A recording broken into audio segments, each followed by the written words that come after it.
ખાતે ટકાઉ ભવિષ્ય માટે વિજ્ઞાન અને ટેકનોલોજી થીમ પર બાળ વૈજ્ઞાનિક પ્રદર્શન યોજાયું। કાકરાપર ખાતે આવેલા કેન્દ્રીય વિદ્યાલયમાં ટકાઉ ભવિષ્ય માટે વિજ્ઞાન અને ટેકનોલોજી વિષય પર પ્રદર્શન આયોજિત કરવામાં આવ્યું હતું। કાકરાપર એટોમિક પાવર સ્ટેશનના ડાયરેક્ટર શ્રી સંજય કુમાર માલવિયાના હસ્તે આ પ્રદર્શન ખુલ્લું મુકાયું હતું।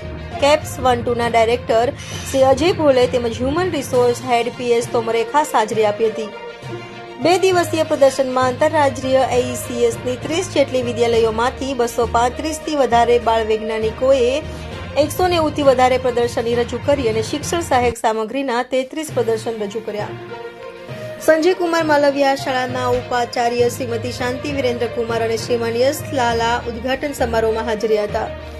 આ ઉપરાંત NCERT, IIT Gandhinagar, SVNIT Surat, agriculture university Navsari, Tapi જેએનવીના તજજ્ઞો, ઈએમઆરએસના પ્રિન્સિપાલ વગેરે મહાનુભાવોએ પ્રદર્શન નિરીક્ષણ કર્યું હતું।